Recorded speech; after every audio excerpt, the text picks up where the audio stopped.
lecture. So in the first part, we looked at the skin, and in part two, we're going to look at the hair, the nails, and the glands. This is also the last chapter that is on your first unit exam. Okay, so this is the end of our audio lectures for this unit, and then we'll start getting ready for our practical, and we'll start getting ready for our first lecture exam. Okay. So the first thing we want to look at again is we're talking about the hair, the nails, and the glands this time. So you want to kind of come back to this picture, and again, you just want to try to kind of find all those things that we're going to kind of talk about. And again, this is a good one to kind of have beside you as you're going through, because I can see the differences with the glands, where this one's going right to the skin. I can see some other ones that are kind of emptying into a hair follicle. Those are the things that are going to be important, and those are the things that are going to kind of help you to know which one is which when you're trying to label them on your practical. Okay. So the first thing we want to talk about, and again, the hair and the nails are going to be very similar to kind of the skin, and they're going to kind of be created in the same way. So you want to try to use those similarities to kind of keep from having to memorize new things, and you want to sort of recognize them and sort of realize that we're really just changing the type of keratin that we're using when we're talking about the skin and when we're talking about the hair and the nails. Okay, so you have millions of hairs on the skin surface, which is again a huge number. For most animals, its main purpose is going to be warmth. For us, it's a little bit different. So for us, we're using our hairs more to sense insects on the skin, and we're trying to kind of sense them before they have a chance to bite us or sting us. And it is amazing. We just had a campfire over the weekend, and it's amazing how quickly you can feel that mosquito when it lands on your skin, where you can whack it off there before it has a chance to bite you. Your hair is going to offer a little bit of protection to your scalp. Not so much for the physical trauma, maybe just a little bit, but it's definitely going to keep us from losing a lot of heat, and then it's going to protect that top part of your head from sunlight. Your eyelashes, again, types of hair, they're going to shield your eyes. We'll look at those a lot when we get to the sensory chapters and the special senses. And then my nose hairs, they're also going to have a job, so they're going to filter large particles and insects kind of from getting into your nose and kind of ending up in your lungs, and kind of keep them from having a chance to kind of interrupt your breathing. Okay, so now we look at the structure of hair. So hairs are going to be flexible strands produced by hair follicles. They're going to consist largely of dead keratinized cells. So again, it already sounds very similar to our skin, and kind of how that superficial layer is going to be keratinized and it's no longer going to be alive. This is the biggest difference, is that we're going to use hard keratin that's going to dominate in our hair and our nails. And it's going to differ from that soft keratin of those epidermal cells. It's going to be a little tougher, it's going to be more durable, and then the individual cells are not going to kind of flake off. And we can kind of feel this already if you just take a look at one of your hairs, or you feel your nails. You can tell that they're made of a little bit of a different substance, but again, it's just the type of keratin that changes. A lot of the other things are going to be very similar. Okay, this is a great picture, especially for your practical, because it gives us all the different parts of a hair, and it kind of gives you this nice summary of kind of what the function of each one of these parts is and how they're kind of different. So again, a good picture to kind of label for your practical. This is just straight out of your lab manual, but again, it gives you just that little summary and just the main difference between all these different parts. Okay, so these are the parts you're responsible for: the shaft, the root, the hair follicle, the bulb, the papilla, the erector pili muscles. And then we'll look at what each one of them kind of does, and again, how they're different from each other. But again, a great picture to make sure you can label, and a great summary after you study, just to make sure you know what the function of each of these is going to be. So here's another picture, and again, if you find a picture in any of your lab manuals or your textbooks, sometimes you just don't find a picture that has everything you wanted on there. This is where you kind of just want to do a quick search on the internet, and this really is just the best part of the internet, where you can always find pictures and sort of explanations that just make more sense. So again, if you're working through these and you're like, oh man, I just don't really understand what this part is, again, go on the internet, try to find a better picture, and a lot of times it'll help you to remember. So we get to the chief regions of hair. So again, we had our hair shaft and our hair root. The hair shaft is going to be the portion of hair above the skin surface. Okay, keratinization is complete. It's going to consist of dead keratinized cells. So the part above the skin surface is going to be that hair shaft. The hair root is going to be the portion of hair below the skin surface. So keratinization is still going on. The shape and orientation of the root and the follicle, which we'll see in a second, is going to determine your particular hair type. Okay, so here's a picture of some different follicle shapes, and you can see some of the orientations are straight up, some of them are to the side, but it's going to determine what your hair is going to look like when it kind of gets above the scalp there. Okay, so straight hair, kinky hair, curly hair. Here's a picture of my daughter who had, now her hair is really straight, but when she was little, she had this crazy curly hair, and which she, and this is a lot of those where when she had curly hair, she wanted straight hair, and now that her hair is straight, she wants it to be curly again. So one of those where you're kind of never happy with whatever is going on. Here's a picture of how straight her hair is now. Here's my son's hair, who he likes to kind of dye and just changes colors all the time. And then last semester when I put this picture up there, somebody was like, "Hey, why are you wearing a Detroit hat?" But I cheer for all the Detroit teams, So if the White Sox are playing the Tigers or the Bears are playing the Lions, I'm going to cheer for my Detroit teams. But I do cheer for all the Chicago teams as long as, again, they're not playing against a Detroit team. But this is kind of why I ended up cheering for Detroit. So this is Canada over here. And this is Windsor, where I grew up. And then right across the border, which is really only a mile away, is Detroit. So the Detroit teams are kind of the ones that you kind of grow up going to see. And again, I'm probably closer to Detroit and closer to all these teams than most of Michigan. So from my parents' front door to Tiger Stadium or to where the Lions play is really only about maybe 20, 25 minutes. Okay, so it's a lot closer than people think. So here's Windsor, and then again, here's Comerica Park where the Tigers play, and then the Lions, the Red Wings, everybody else is kind of right downtown. So that's why you see me wearing that Detroit Tigers hat. Okay, so back to the hair. So now we get to our hair follicle. So this is hair follicles are going to fold down from the epidermal surface. You can see that in the picture really, really well, into the dermis. The deep end of the follicle is going to expand and it's going to make the hair bulb, okay? And then the hair matrix is going to be the actively dividing area of the hair bulb, and this is going to be the part that kind of produces the hair. Okay, so we look at this picture again, and we can kind of find our follicle here. You can see follicle wall, and then at the bottom here, I can see the bulb, and then again I can see this little papilla, and I'm going to be able to see the matrix. And again, it's going to be just like the skin, where it's going to divide from the bottom, push its way up to the top, and by the time it gets to the very, very top, it's just going to be dead keratinized cell. Okay? So now we get to the hair bulb continued, wrapped around, and again you can see this in the picture, but wrapped around each bulb is a sensory nerve ending called a hair follicle receptor, and the bending of the hair is going to stimulate this nerve ending. This is why when it's windy or something lands on you, you get that sensation really, really quickly, but it's going to relay this touch sensation to our central nervous system, which again is our spinal cord, and then up to our brain for analysis. The papilla is a small amount of dermal tissue, okay? It's going to extend into the hair bulb. We'll see in a picture in a second. Contains capillaries that supply the nutrients to the growing hair. So again, very similar to the skin, where again those nutrients are going to be a little lower, and then they're going to kind of get cut off, and then that top part is going to kind of die again. Okay, so we're going to see a picture in a second of all these things. The erector pili, razor of hair. These are bundles of smooth muscle cells associated with each hair follicle. Contraction is going to pull the hair follicle upright, and it's actually going to dimple the skin, and this is going to be your goosebumps, if you're cold or you're afraid of something. And then in humans, it's also going to help us to sort of force out these skin lubricants kind of onto the skin too.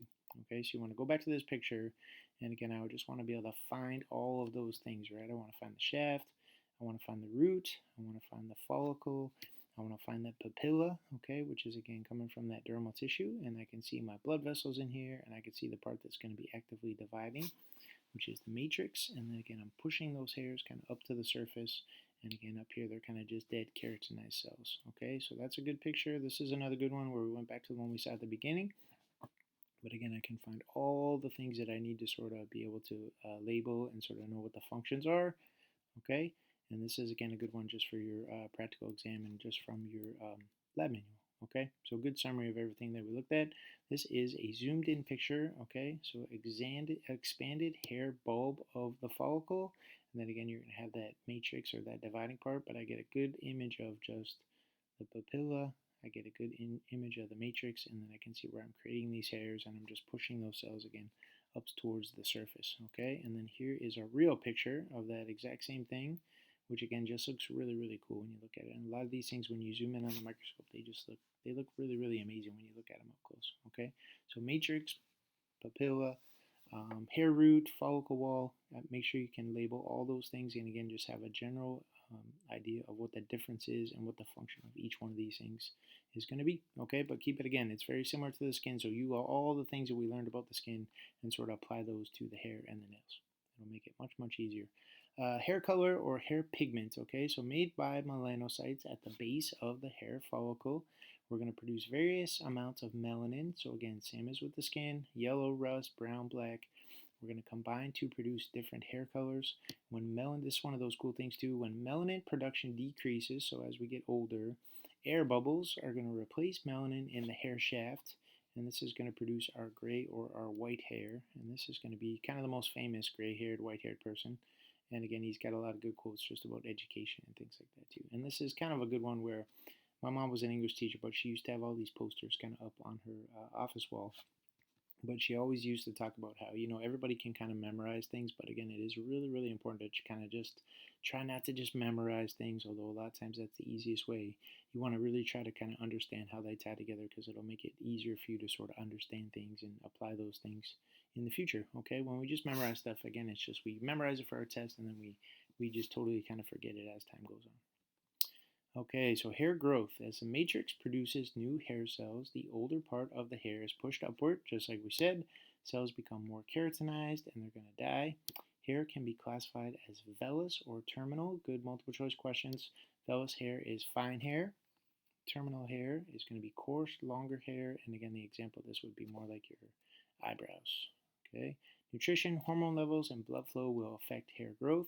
Protein deficient diets, lactation, so producing milk, can also lead to hair thinning, and the new hair growth is going to stop when the protein is not readily available. So a lot of times we're using all our protein to do other things, or we're not bringing enough protein. Again, your body's going to choose what's the most important thing, and again, obviously this hair growth is going to be kind of lower on the list. So if we're using that protein for other things such as milk production, this can lead to that hair thinning. So now we get to the nails, and again, just very similar again to all the things we already talked about, but we just have some new things that we have to kind of label. So nails form a clear protective covering. They're going to be located on the dorsal surface. So here all that terminology kind of comes into play. And it's dorsal again because on my palms, when I'm in anatomical position, my palms are facing forward and the back of my hand is facing towards the backside or towards the dorsal surface. Okay, they're going to be used as a tool for picking up small objects, for scratching, and again, they're going to contain hard keratin, which is again just different from our skin. So our nails are going to have these things that we have to kind of label. They're going to have a free edge. So who knows your nails had all these parts to them that we would have to label. Free edge, nail body, proximal root, and then we're going to add a few more things in there too. Okay, so here is the free edge. Here's the body, and then the proximal root, okay, is going to be sort of underneath these folds here. But again, they're going to grow from this area, push out towards the end. And again, I'm just dealing with hard keratin here that makes it a little more protective and a little sturdier. So we get a nail matrix, actively dividing cells, okay, towards the base. Now root are the newly produced nail cells embedded under the folds of the skin.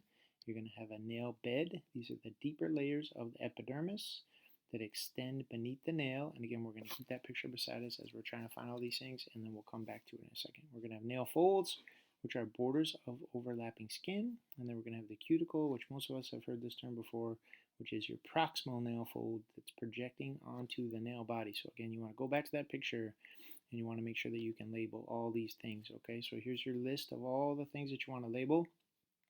Here's my free edge, right? Here is my body. Here's my matrix. Here's the root, okay?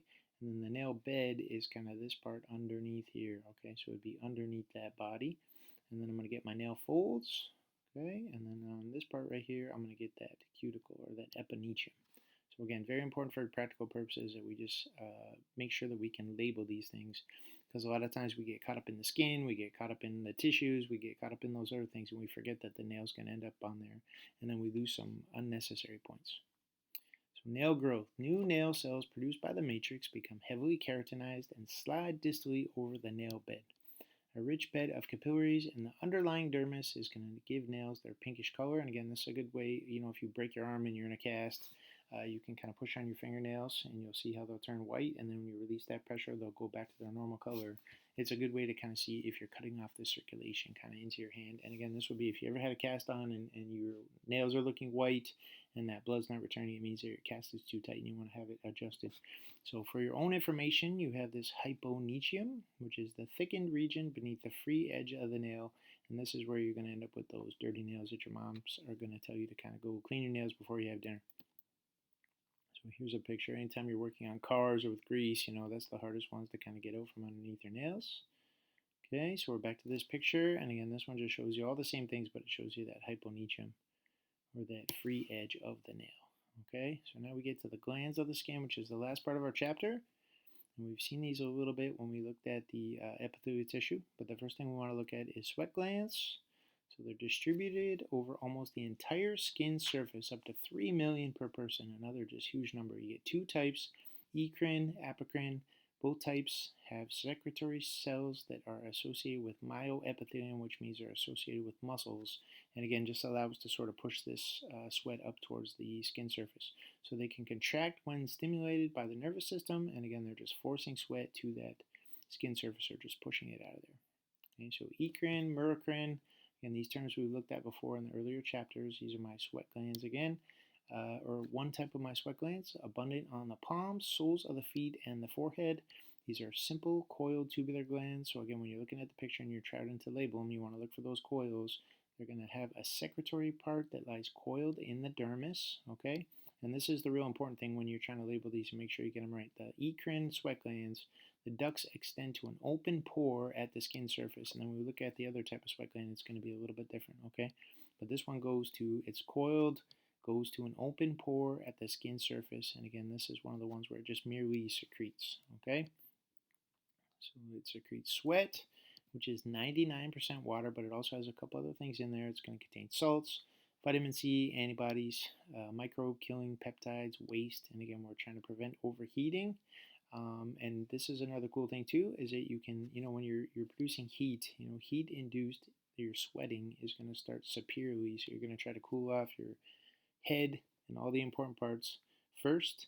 If you're sweating just because you're nervous, you're going to start to sweat on the palms, the soles, and in your armpits. So it can be a little bit different just based on what the cause of that sweating is going to kind of be. So now we get to our apocrine sweat glands. So these are going to be larger glands. They're going to be confined to my axillary, my armpits, and my genital areas. They're going to lie deeper in the dermis or even the hypodermis, so that's a good way to sort of know which one's which.